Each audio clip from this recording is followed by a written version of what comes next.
And that's it for Devlog. I had a lot of fun designing the level for the desert desert, even though I still have some additional sprite work to do for the level. I'm a pretty big fan of how it looks visually.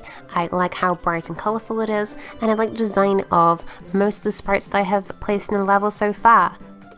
And welcome back to Devlog. In this part I'm going to work on the visual design for the desert desert, along with finishing the visuals and sprite placement of the level as a whole. The first thing I did was actually draw additional sprites for the level, and the main one of these that I want to show off is the waffle sprite. I had a lot of fun drawing this. It's just a very big waffle for one completely optional part of the level that I thought would be funny, so I drew a giant waffle for this. This part of the level is a section where the player can run inside of an object that tilts with the player's input direction. And this is a mechanic that I haven't spoke about because it's very simple. The player presses an input and the waffle rotate. It also has no semblance on the actual level itself. This is one completely optional throwaway item and section of the level that I wanted to include just because it's funny and unique. But I'm very proud of the actual visual for the waffle itself. It was a pretty fun drawing exercise. It's very simple to draw as well. You just draw one square of a waffle and then duplicate it and then draw the outskirts of the waffle and blend it together, and that's how you draw a waffle. But I'm pretty proud of how it looks. It was fun and simple and a good old time. In terms of actual controls inside of the waffle, I feel like I should probably make it so the controls are not super awkward and difficult to do. But I also like that the waffle is weird and difficult to navigate. So currently it's just a weird little oddity in the level. Additional sprites I have been including are just the sand coverings to overlay things placed on the sand so it doesn't look like a sprite is just oddly placed on top of sand, and also the ice cream objects and the ice cream hazards replacing the actual visuals for ice cream. But I've already discussed in length all the visuals that I have drawn for this level, so I shan't talk about it no longer. One update I made to the level at this point, which also helped visually, is I completely overhauled how my camera controls work in the actual level navigation. The way it used to work before is that it would follow a specific route based on where you are in the level, based on the chunk, and I removed this because it was very awkward how it would transition from one chunk to another and have a weird little movement as it did this. It was just very awkward, and while I like the idea of the system being a camera on rails, I wanted to make something that would just procedurally place the camera where it should be in a level based on the level's design, in opposed to a trail that I have made myself. The reason the trail was awkward is for things like levels where you're going from one chunk to another that is harshly different, or you're going from one chunk to another at a different elevation. It was just very tricky and not very good. So the current system I have is even more convoluted and pointless. The way the current system works now is that I have 5 raycasts sent from the camera, these being at the player's position, and then a select units in front of the player based on the player's speed. So if the player is going faster, these are going to be further in front. If the player is going slower, these are going to be further behind. I will then find the floor position of all of these using a raycast all.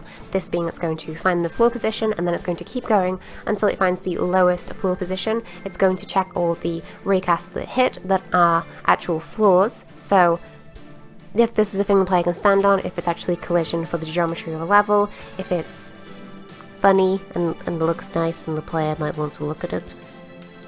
We'll then average out the actual position of these, and this will calculate where the camera should be on Y positioning. We will then also check based on the camera's distance from the player. This is the actual distance the camera should be based on the control of whatever chunk the player is in, and then we'll find the maximum and minimum heights that this camera can be on based on the distance from the player and based on the above value and below value of the camera, basically how far up and how far below it can be before it can't see the player. We'll then position the camera into the averaged out floor positioning, plus clamping it by the minimum and maximum amounts that the camera can possibly be in. This is a much better system I have found for levels for multiple reasons. First of all, it's based on the actual level geometry. Second of all, it's based on the player's actual movement.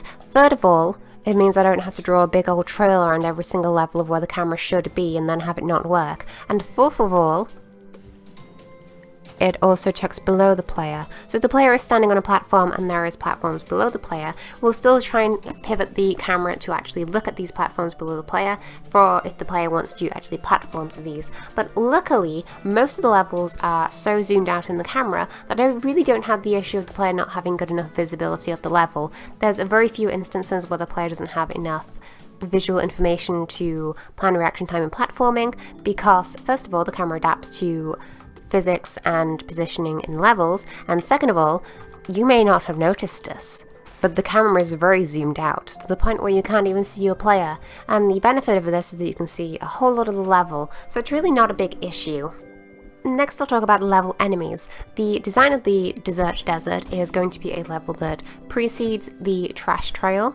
Because of this, I have really had less enemies, because the Trash Trail is inherently harder, so it should have more enemies, and also because the Desert Desert doesn't really have a focus on enemies in its design. The Trash Trail, the former level that I have made, has not a lot of things that could naturally serve as hazards aside from the rotating spike things. So I needed a lot of enemies to account for this, and also I had fun making the enemies. The Desert Desert, however, has a whole lot of natural hazards based on its actual gimmick and the way the level is designed for, so I didn't really need to plan a lot of enemies. So these are just a couple of enemies that I have planned and then added after the fact of actually making the level. There's 3 of these enemies, but only 2 of them actually show up in the level. The first enemy is a gummy snake. I love the gummy snake oh so much. It's a little guy, it wiggles around, it bites the player's brain, killing you instantly. And that's all the gummy snake does. You can bounce on its head, you can kill it with a gun. It's a nice little gummy snake. It's very squishy, it's very cute, it's very colourful.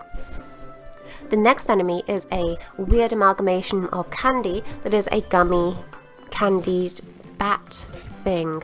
This flies with lollipops and it follows a funny pattern to try and kill the player, kill Pep-Pel, and it has one of the most simple enemy AIs I have made in the game yet.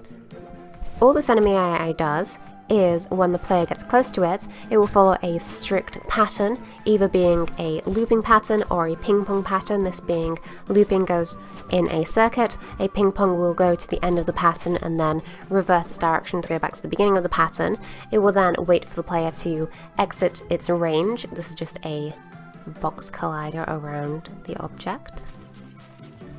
And then when the player does exit and re-enter, the bat will move again. The bat's very simple, it's just a funny little hazard that's going to move around the level and be a mild inconvenience.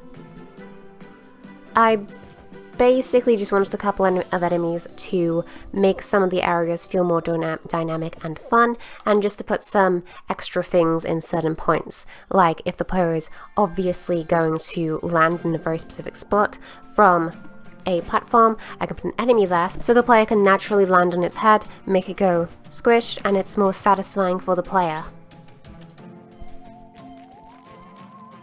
Finally, in regards to the level's actual visuals, I drew a bunch of sand and then I placed the sand. The Desert Desert has been oh so easy to design sprites for and place sprites for, and there's several reasons for this. The first reason is that the first level I made is the Trash Trail, which if you haven't seen is a grassy foresty level with trees.